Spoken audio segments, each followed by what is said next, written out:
Okay, clearly audible, na? Everyone, clearly audible? Yes, sir. Okay. Now, so today we are actually discussing tomorrow. That is what is sublet. We have discussed how sublet works. That we have discussed. Now we are in the part of sublet life cycle. Now we are part of sublet life cycle. So what sublet life cycle I have already discussed. That is simple. You can go through. It have basically these three particular method. The servlet have already this discussed.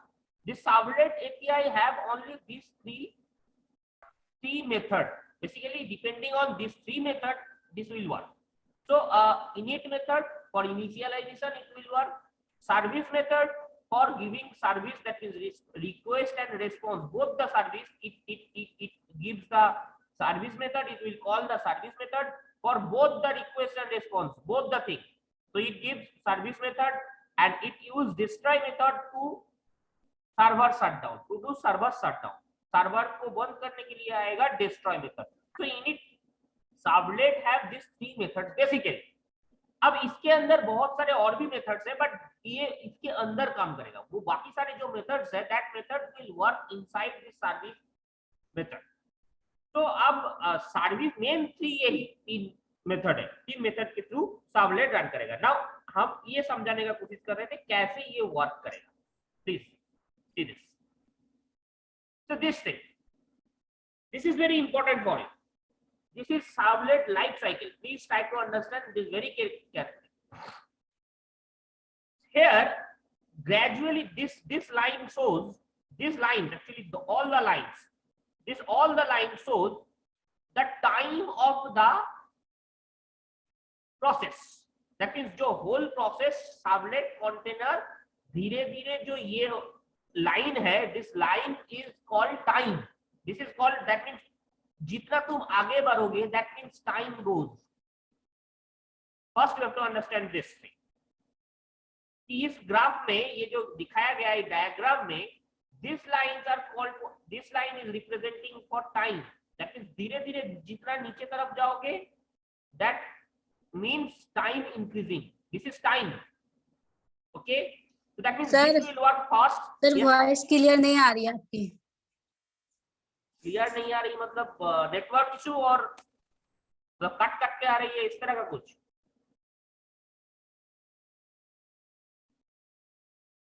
Hello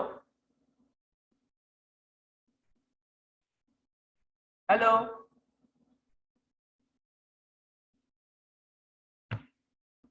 hello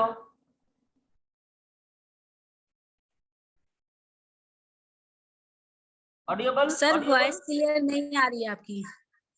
yes sir. सिर्फ तुम्हारे ही साथ हो रहा है I think, सबके साथ, सबको नहीं सुनाई दे रहा है.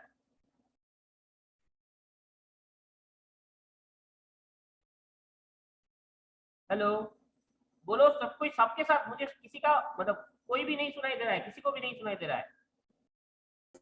दे रहा सर सुनाई. Yes sir, you are audible. I think sir तुम्हारे मैम तुम्हारे इससे प्रॉब्लम है एंड से,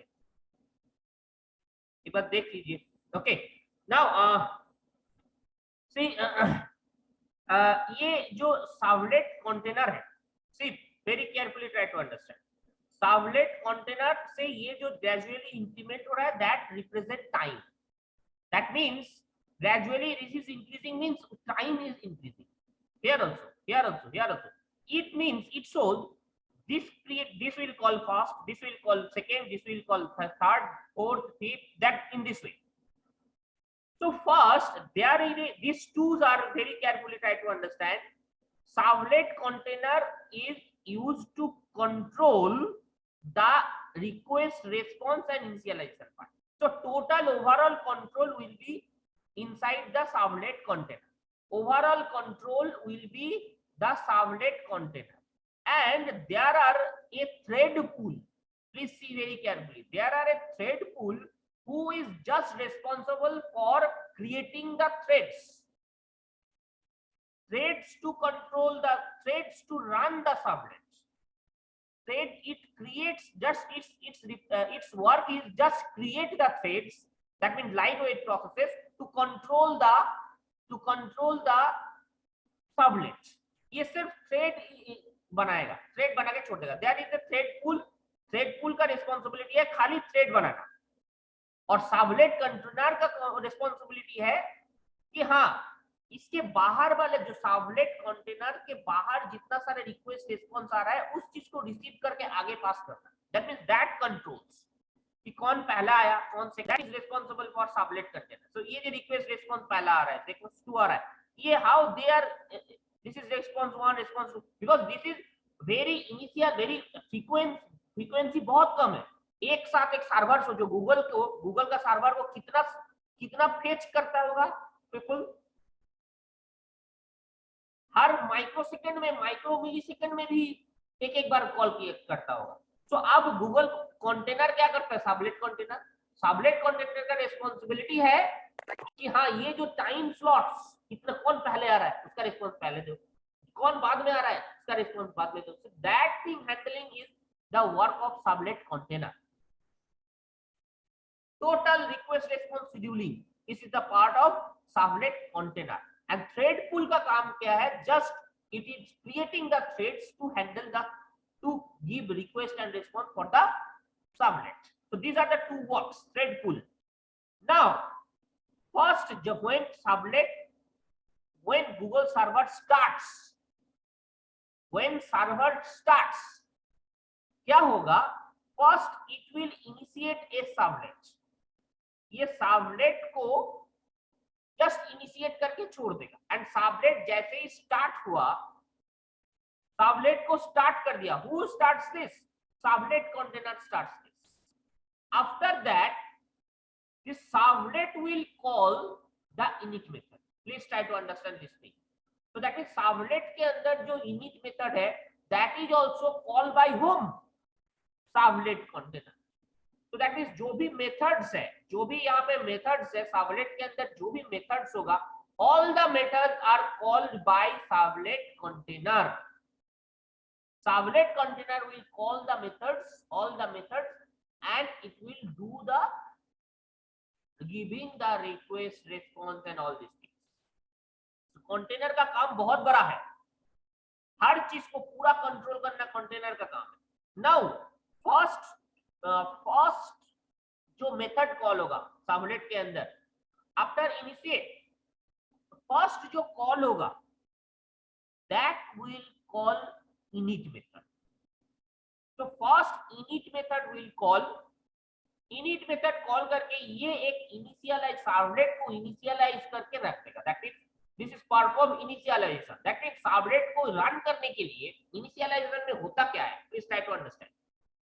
सर्वलेट को रन करने के लिए कितना मुझे मेमोरी चाहिए, कितना प्रोसेसिंग चाहिए, कितना मुझे कैसे मुझे रन करना चाहिए, पोस्ट है कि डू है, ये सब क्या है, ये सारे चीज देख के वहां पे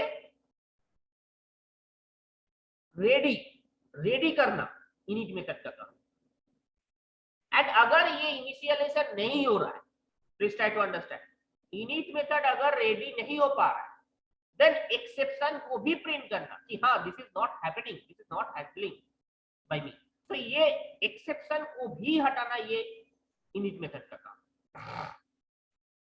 Now it will call to the sublet service method. That means इसके लिए अब init method, अब सिंपली समझो, सबलेट में बोला था जावा प्रोग्राम, सबलेट मैंने बोला था Java program. So that means Java has some special package for that. Sublet के लिए बहुत सारे पैकेज है, वो पैकेज को भी कौन कॉल करता है, वो पैकेज को भी कॉल करके पूरा रेडी होके रहना कौन करता है, this is init method will. Init method will create all these things, जो पैकेज का कॉल कर रहा है ये सब चीज करके ये रेडी होके बैठ जाएगा. So that is the thing done by init method. Is that clear? Now अब ये हो जाने के बाद whenever ये HTTP रिक्वेस्ट का ये हो जाने के बाद ये ओपन बैठा हुआ है. Now whenever HTTP request request come, please try to understand this. Whenever HTTP request come, then itself it will called a service method, and for doing service method it will create a thread first. So that's the thing you have to understand. That means each request and response, each request it will call a thread, not the whole process. But इससे पहले क्या होता था, मैं तुम लोगों को बोला था CGI, क्यों CGI पढ़ता था? It will create a process. What process means? Process means ये जो whole process है ये फिर से start होगा, initiate होगा, फिर request करेगा, service देगा, फिर destroy होगा. So all the three will call for each request. पर यहाँ पे thread बनाने के बाद क्या हुआ? एक बार initialization कर दिया गया, next उसके बाद जितने बार request आएगा, according to the request it will call a thread, it will create a thread will call directly service method because init is already done. And that's the thing you have to understand. That's why तो init करना, destroy करना, ये चीज एक बार हो रहा है यहाँ पे thread से. CGI जो यूज करते थे वो क्या करता था, हर बार हर प्रोसेस हर रिक्वेस्ट के चलते तुम्हें करना पड़ेगा.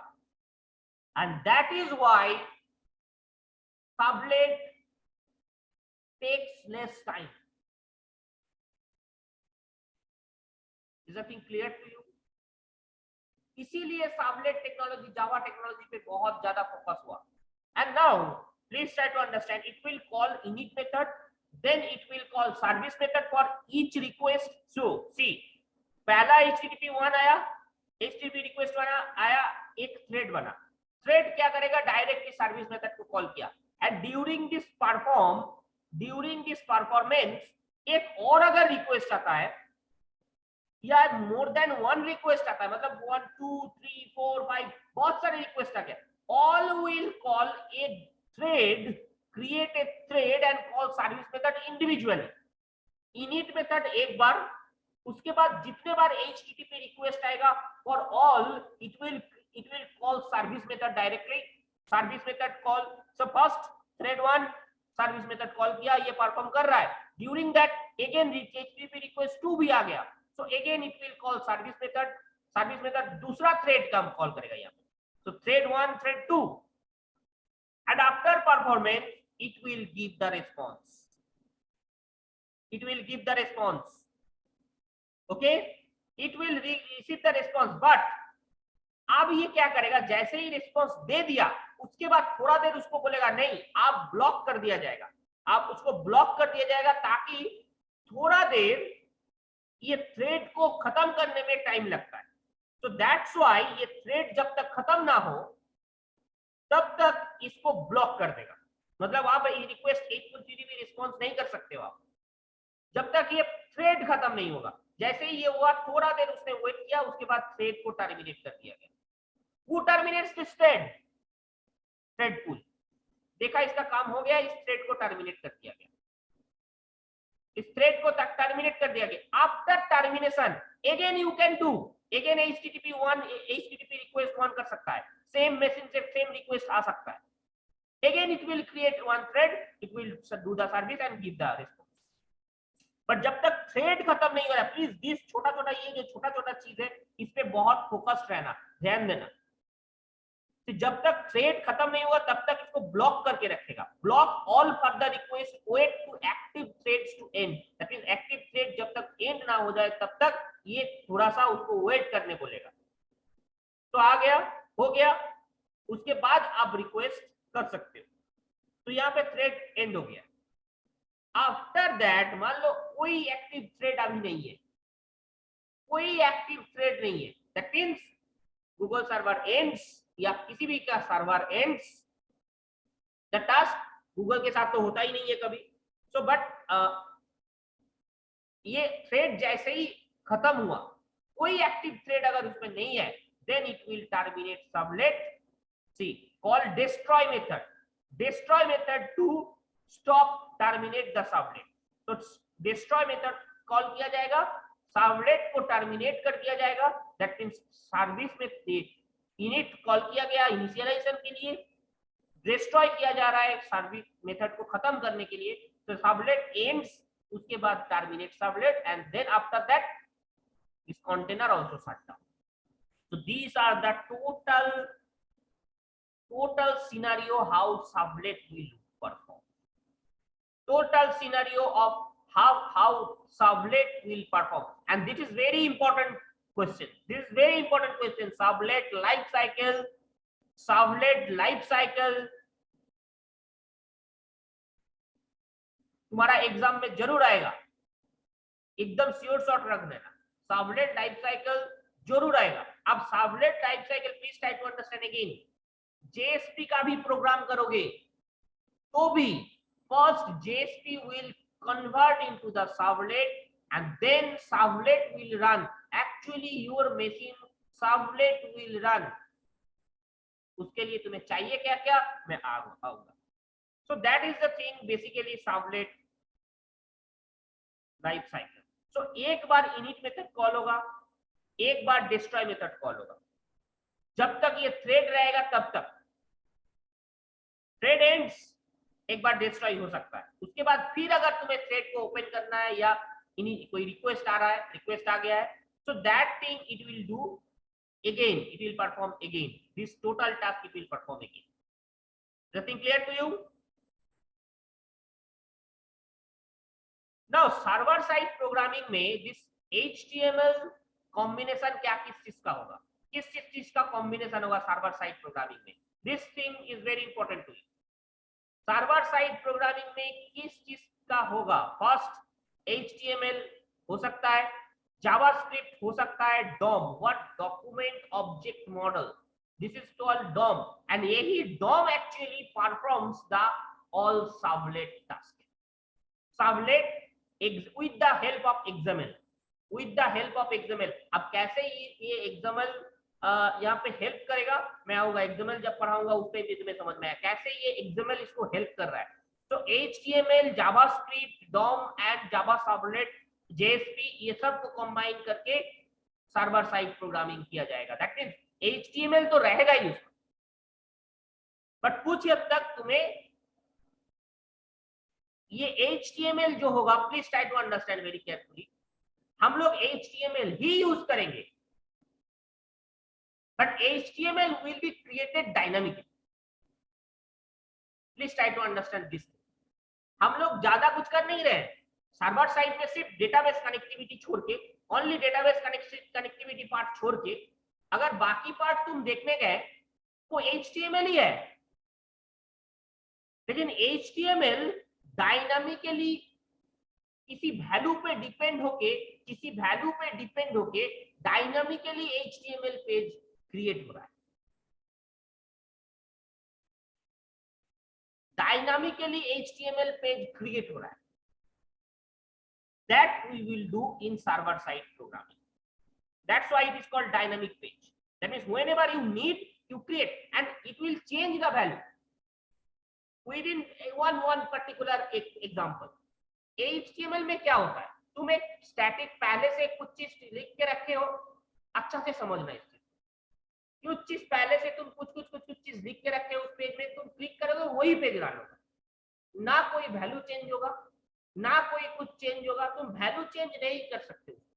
नाउ एक पेज तुमने बनाया कि एक उसमें एक फॉर्म है, दिस जस्ट एक सिंगल टेक्स्ट बॉक्स है जिसपे तुम्हारा नाम एंटर करना है. जैसे ही सबमिट बटन में क्लिक करोगे, क्या है, मान लो तुम लिखा भास्कर, तो वो जैसे ही सबमिट बटन में क्लिक करोगे it will call welcome Bhaskar. वो वेलकम भास्कर जो प्रिंट हो रहा है वो कैसे प्रिंट हो रहा है, प्लीज ट्राई टू अंडरस्टैंड. अगर किसी ने लिखा Amisha, welcome Amisha, that means according to depending on the text box value, text box में तुम वैल्यू पुट कर रहे हो, अपना अपना नाम डाल रहे हो, जैसे क्लिक करोगे तो वो अमीषा या अंकिता या शुभम या नीरज कुछ भी वहां पे प्रिंट हो सकता है. कैसे, ये हर एक के लिए अलग अलग पेज बना हुआ है. इसका मतलब क्या, उस HTML पेज में क्या होगा, उस HTML पेज में simple you have to understand this, उस HTML वेब पेज में वो भी तो एक HTML ही पेज है, जस्ट डिस्प्ले हो रहा है, वो भी तो एक HTML पेज ही है, बट इस HTML के बीच में वैल्यू चेंज हो रहा है, कुछ वैल्यू चेंज हो रहा है. So that means according to some dependency, it will create dynamically whenever runtime run कर रहे हो उस टाइम पे it will create according page उस नाम को लेके. This is called dynamic. तुम जो प्रिंट करते हो HTML पेज में वो तो हमेशा वही वाला प्रिंट करता है. तुम अगर ऊपर में लिख रहे हो रजिस्ट्रेशन फॉर्म, कभी कभी रजिस्ट्रेशन फॉर्म, कभी कभी कोई दूसरा कोई तीसरा, ये ऐसा हो जाता है क्या? नहीं, रजिस्ट्रेशन फॉर्म ही प्रिंट होता है. लेकिन यहाँ पे depending on some value it will create the dynamically, it will create the page, that's thing actually. But वो भी एक HTML पेज ही है, तो उस HTML पेज को हम लोग जनरेट करेंगे dynamically run time. That's the simple concept of server side programming. See now, so static dynamic, please try to understand this thing. Similarly, web server response can be static or dynamic. That means जो response करेगा web server, that can be also static or dynamic.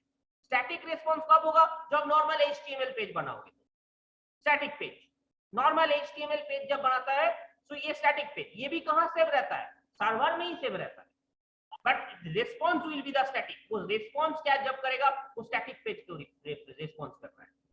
But whenever dynamic means HTML document is generated by a program, so that means HTML document जो तुम generate कर रहे हो, please try to understand. Static page means तुम एक page बना के रखे हो, उस पेज को just retrieve किया जा रहा है. This is HTML document is retrieved from the file system and returned to the client. HTML page बना के रखे हो, static response गया, तुम उससे particularly उस HTML पेज को लोगे और यहाँ display कर दो. Simple static response. Dynamic response means there is a program, not HTML page. There is a program. Wait.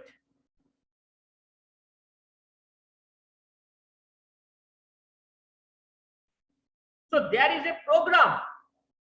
जो क्या? Whenever HTTP request goes, it generate a HTML page. It is not जो मैंने अभी बोला तुम लोगों को. It generate a HTML page and it sees the response. That is actually dynamic.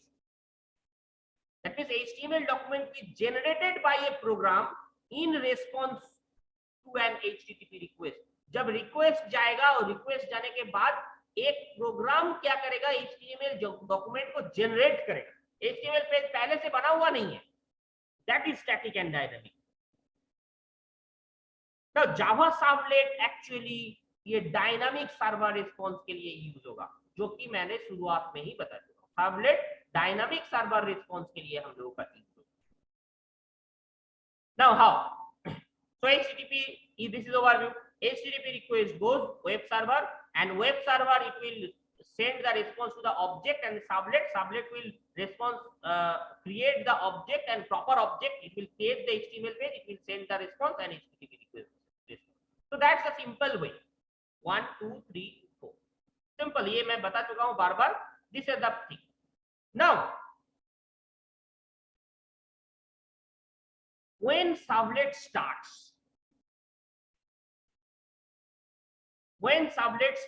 ये सब चीज हम ऑलरेडी एक बार बता चुके हैं, फिर भी एक बार इनिशियलाइज करके मैं आगे बढ़ रहा हूं. When server starts it instantiates the servlets. That is servlet को ये ऑन करके छोड़ देगा. Server receives the HTTP request, determines need for dynamic response. So server receive HTTP request, जब भी request करेगा, it will select, server will select appropriate sublet. तुम्हारे पास 5 sublet page हो सकता है. तो उस request से उसको पता चलेगा कि कौन सा पेज को तुम्हारे पास भेजना चाहिए, कौन सा प्रोग्राम एक्चुअली तुम्हारे पास रिस्पॉन्स प्रॉपर दे पाएगा. तो ये कंटेनर विल सर्वलेट कंटेनर जो है वो डिसाइड करेंगे, डिसाइड करके एप्रोप्रिएट सर्वलेट पेज को जनरेट करने के लिए बोलेंगे, and it create request response and passes them to method servlet post. Simple. Then servlet adds information to response object via method call. अब मेथड कॉल से ये कुछ चीज ऐड करेंगे. मेथड कॉल से प्रोग्राम है ये, मेथड कॉल से कुछ चीज उसमें ऐड करेंगे, and then it HTTP request response generate होगा, and then it will send to the main server. इस तुम्हारा browser, it will send to the browser. So these are the way for reading subnet, doing subnet. ना इसको response देने के लिए I have to method, मैं बोल दिया था तुम लोगों को कल ही, but in details it is. तो we have two methods for giving response, for giving response. तो रेस्पॉन्स देने के लिए मेरे पास दो मेथड है, one is get method, another is post method. Get method actually call by this method do get। do get is actual method, इसको बोला जाता है get method, and do post is the actual method, जिसको बोला जाता है post method. do post is the actual method, जिसको call किया जाता है post method. See, actually what is the difference?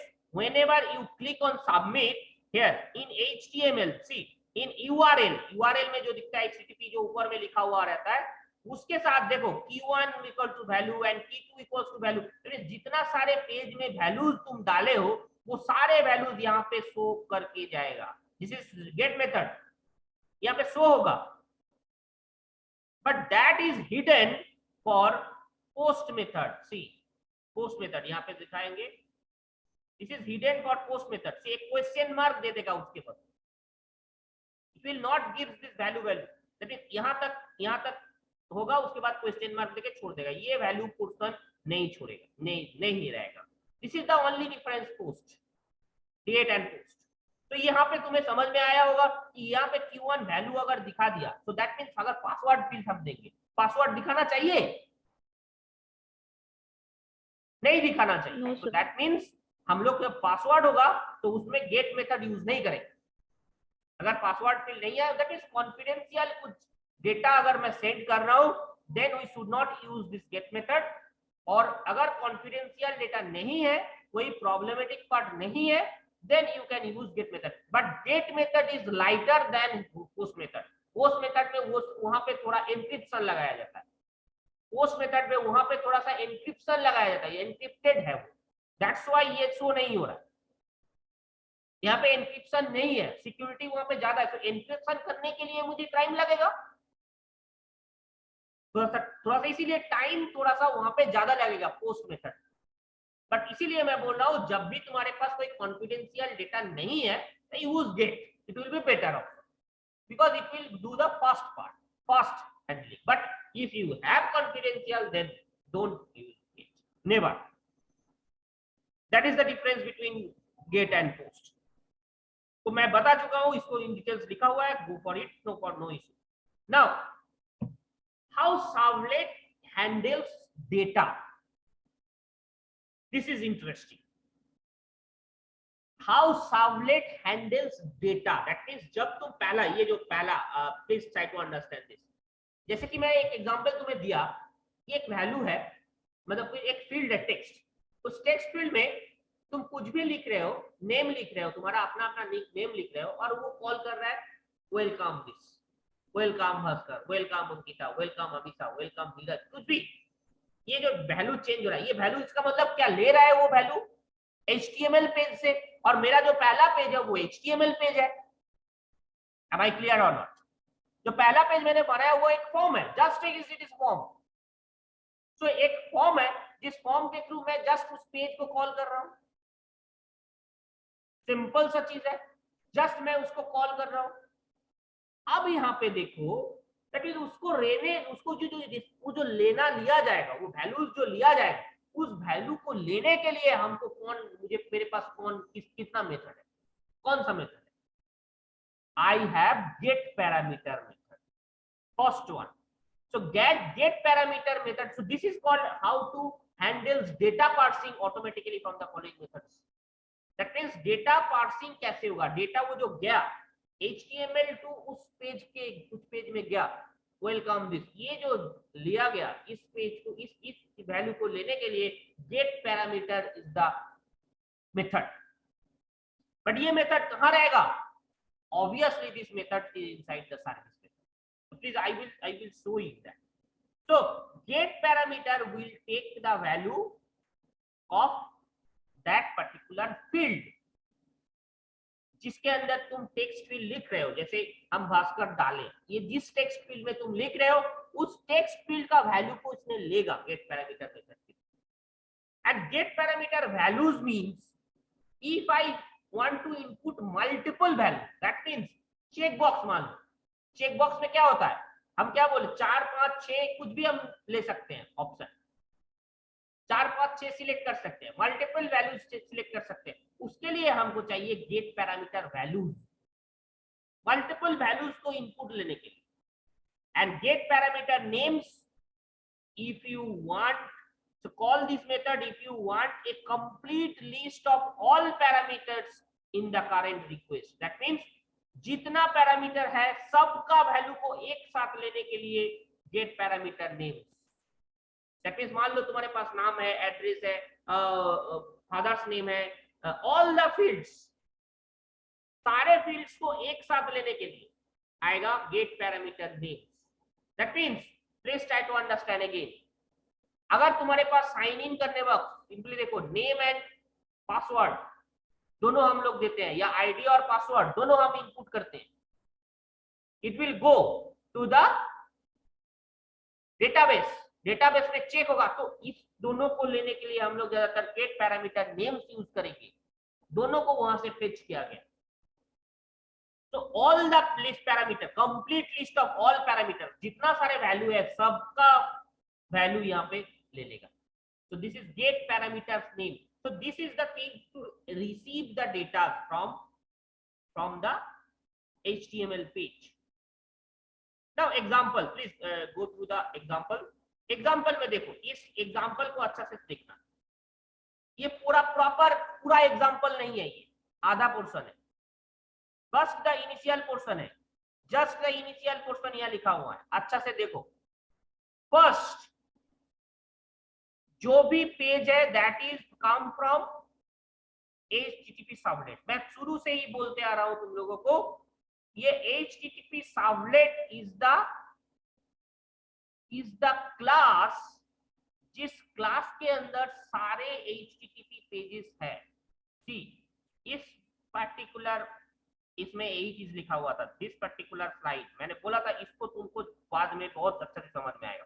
C here it is written the servlet space allow the implement separate Java method implementing each HTTP method in your subclass of HTTP servlet. That means whenever you want to create a servlet, all the things is a subclass of HTTP servlet. So this thing please remember, HTTP servlet इस class में ये सब do get, do post, do delete, ये सारे जो भी options है जो तुम्हारा सर्वलेट में डायरेक्टली कॉल होगा, वो सारे चीज बना हुआ है पहले से।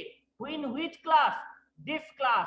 अगर इस क्लास को मैं इनहेरिटेंस से नहीं लूंगा तो इस क्लास का कोई भी मेथड यहाँ पे तुम्हारा जो सब क्लास तुम बना रहे हो उस क्लास में कॉल नहीं होगा।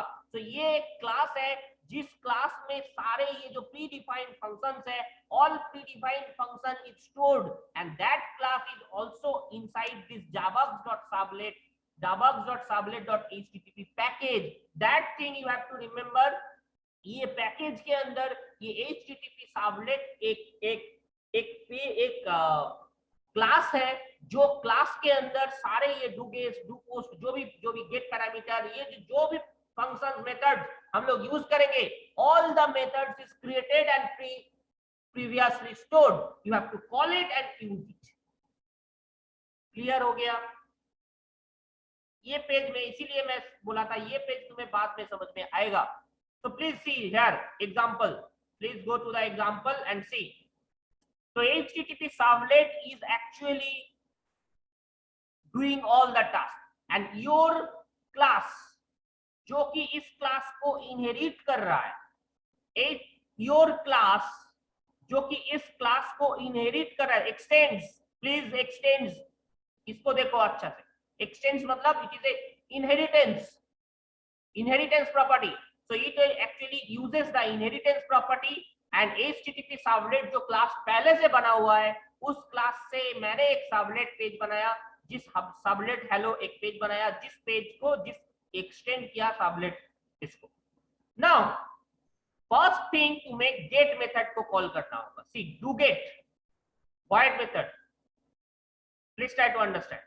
Gate method, do get method क्या करेगा? HTTP servlet request, that means here is the class name and it will creating the object of this class. For requesting, request will be used, request object will be used. For giving response, response will be used. So this is predefined. HTTP servlet request, HTTP servlet response. तो this class का एक object बनाया गया, इस class का एक object बनाया गया. So this request is only for giving request, receiving request, and response is for. आप करवा रहे हैं. प्लीज अपना म्यूट कर लो इसमें mic. Okay, HTTP servlet response will give the response, and if the exception comes, it shows the exceptions. It shows the exception. It throws the exception. The servlet exception and input output exception. All these things exception handling already done inside the Java servlet, HTTP servlet. Already it is taken. Now इसके लिए हम लोगों को पहला response देने के लिए ये छोटा सा चीज तुम्हें ये समझाया गया. इन दिस सेंस ये देखो, इसके बाद भी इसी को डिस्क्राइब किया गया. सी all sublet we will write to subclass HTTP sublet. That means जो भी चीज हम लोगों को subclass के अंदर लिखना है, all these things come from Java sublet class. First, sublet called do get post and to get request. Okay, to get request, request को लाने के लिए अब request आ गया. उसके बाद this is the thing, interfaces implemented by request or response object. So these tools are interfaces. These tools are interfaces. Interfaces, predefined interfaces. जिस interface के अंदर सिंपल रिक्वेस्ट और रिस्पॉन्स ऑब्जेक्ट क्रिएट किया गया. इस request object is for this request and response is for giving response. Now this is exceptions. Already I have got prediction sublet should catch these exceptions. Exception handling यहाँ पे किया गया है. Now these things actually ये चीज तुम्हारे हर sublet page में होगा. Basic thing that you have to understand. First two things done by typical sublet and must be in this order. That means these two always you should give. That means ये किस लिए servlet page है. That means ये HTML page generate किया जा रहा है. That's why HTML page and this is for giving the response. This two things you have to write. Okay, यहां तक मैं खत्म करता हूं. अब इसके बाद एक प्रोग्राम है जिस प्रोग्राम को मैं करके दिखाऊंगा. ये मैं डायरेक्टली रन करके दिखाऊंगा. ठीक इंग्लिश को. ओके, एक प्रोग्राम को मैं रन करके दिखाऊंगा अब नेक्स्ट क्लास. तो यहां तक तुम्हें समझना है. This two things, this is for request, this is for am I clear. ये बोल रहा है कि दिस इज HTML पेज. ये पेज का कंटिन्यूटी को रख रहा है और इसको ये वहां पे लिखने के लिए, मतलब पेज में सर्वर पेज में लिखने के लिए this thing. Okay, thank you. यहां तक रहने देते.